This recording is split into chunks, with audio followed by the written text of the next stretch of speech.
I'm blowing this money, you see me, I'm working. You niggas is bluffing, I be out here stunting. Your bitch know she fucking, I keep it real simple. Hundreds on hundreds on hundreds. You niggas keep talking, I'm keeping it coming. You see,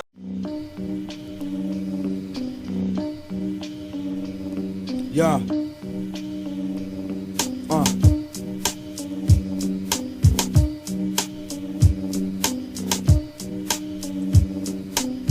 Yeah, check.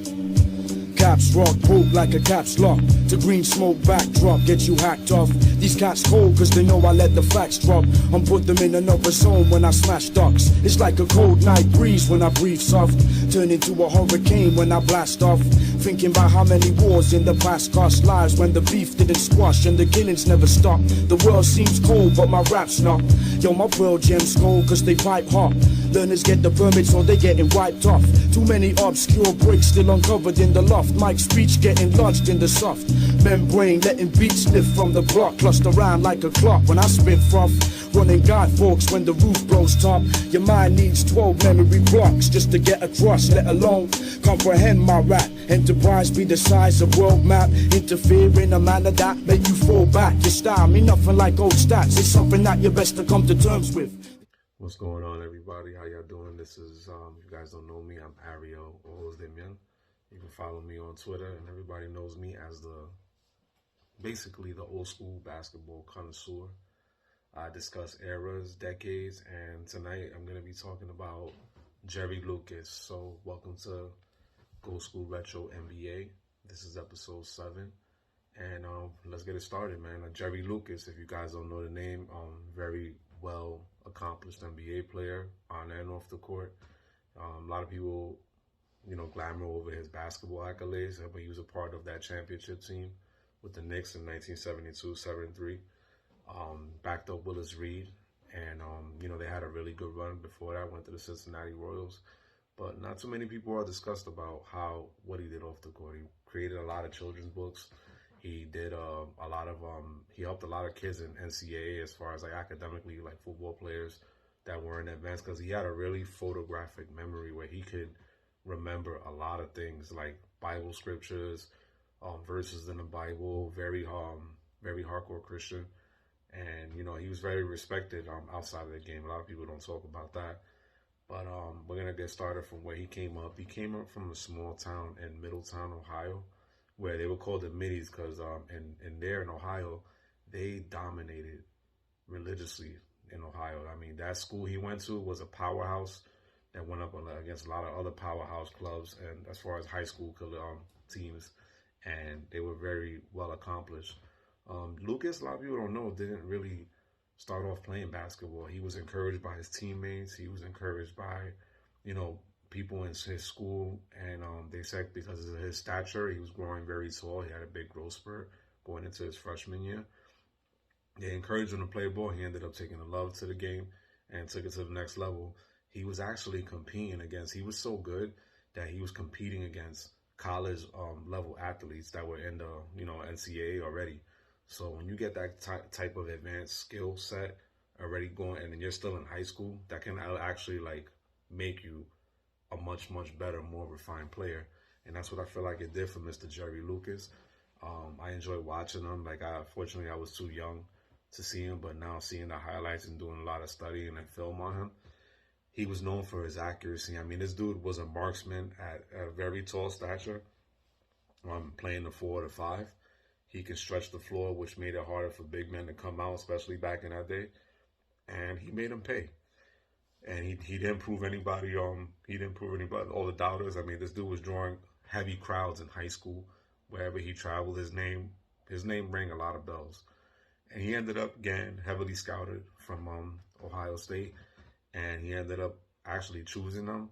And he played with some pretty good NBA legends as far as like Larry Siegfried. What was his name? Bob Smith, if I'm not mistaken. Bob Knight, I'm sorry. And he also played with John Havlicek. So John Havlicek, if you guys don't know, he was a monster himself, and I'm gonna make an episode about him in the future.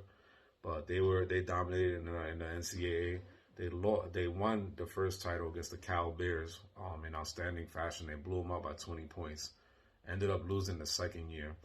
but he enshrined himself as something, a feat that no one would ever be able to break. I mean, he did a 30-30, which is 30 rebounds and 30 points in the NCAA tournament, and which a record that he still holds to this day, man. So shout out to Mr. Jerry Lucas, man. And he actually ended up being drafted. It was kind of like a little transition when they went from ABA to the NBA, and he had some little contract situations where he had to stick and playing with the ABA team before it went under the Steinbrenners, and they went under, but his rights were retained because the Cincinnati Royals actually signed him. So being that they went under, he ended up finishing his contract with the Cincinnati Royals. And when he came on the scene, man, it was no joke. I mean, he had fellow legends Wayne Embry. He had the Big O, Oscar Robertson. And I'm pretty sure everybody knows who the Big O is. So, I mean, they had a pretty much good squad. He ran with them for 4 years, put up 20 and in. He was a marksman, and this guy's shooting accuracy was ridiculous. And any team he played for, especially when he from college and from high school through on out, his shooting accuracy is what he made his name, and rebounding. This guy was easily getting 30, 20 rebounds, like nothing. Like he made it look like it was going to getting candy from the store. So that's where he made his bread and butter. And you know, the only thing that really hampered Jerry Lucas was he had a lot of knee issues. So it deteriorated his career. He actually thought about retiring or not even going to the NBA. A lot of people don't even realize that. Crazy for a guy with that type of skill set to actually think like that. But I guess God had a better plan for him, and he ended up, you know, making a handsome, wealthy living. I mean, he was a millionaire already, one of 3 millionaires in the NBA before the NBA even took off. He had business ventures. He had a restaurant. He made kids books. He did stuff. He made kid games, puzzles. He had a very photographic memory where he could scramble a word and he could match it real quick. Something that like is amazing to me. I mean, the more that I study about him, it's something to you know, if you guys haven't really checked out his story is pretty cool, man, and his accolades are wonderful.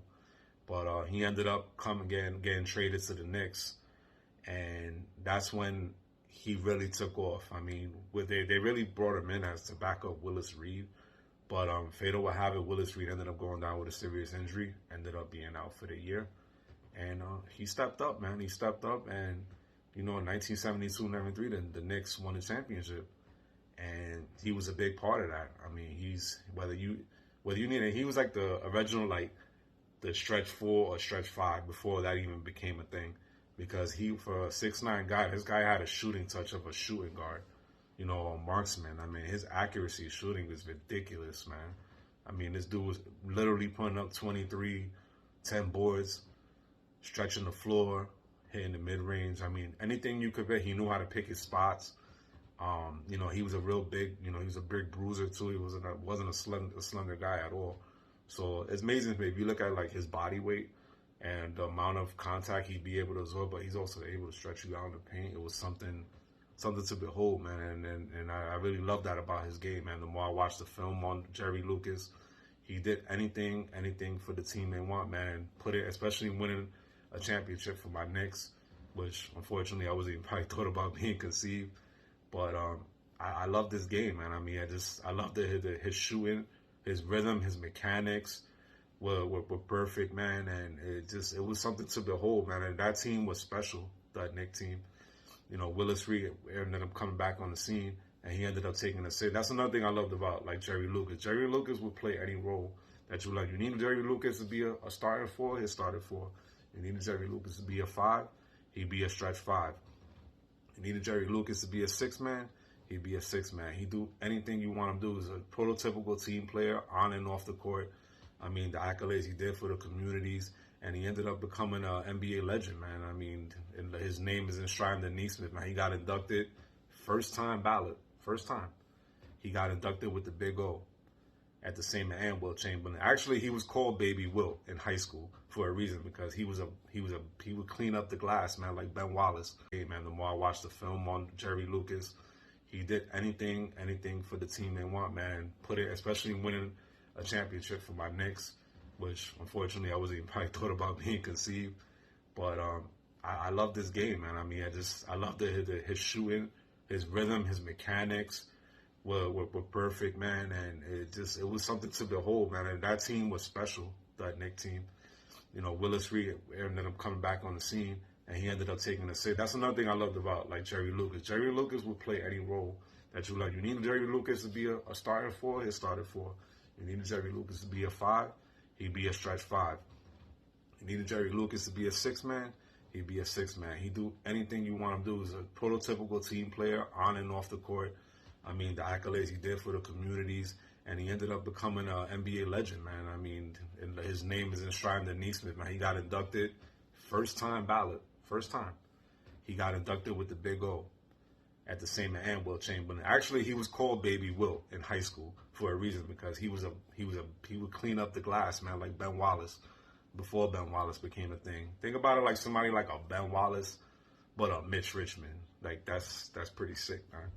So, you know, seeing Jerry Lucas do what he did, coming out throughout his years, man, is just a wonderful thing, man. I encourage anybody, man, that's a basketball connoisseur like myself, to go watch it, look it up, see the videos on him. If you haven't seen the championship run, if you haven't seen the college championship run, even though they're in black and white, check it out, man. I mean, this dude was, if stretch fives is the thing and stretch four is your thing too, man, like it is for me watching big guys who could spread the court. He's the guy that you want to see, man. So he's something to behold, and shout outs to Jerry Lucas, man. Hopefully, maybe he sees it. Somebody in his family sees it. But you know, he did a lot for the league, man, on and off the court, like I said. So, you know, just gotta keep his name out there and keep the legend alive, man. So shout outs to Jerry Lucas, man, the original stretch five. So if you guys haven't followed me on Twitter. It's Ariel man. I do a Gold School Retro Space. I usually record on Sundays, and I drop it up early in the week. So stay tuned. I have a special guest coming up soon too, Tommy D. We're working that out. If you guys don't know Tommy D is a scout globally and in the USA. So we're gonna talk Sidney Moncrief. So I'm gonna keep you guys posted on that. So anyways, thank you for joining me, episode 7 of Gold School Retro NBA, and one love.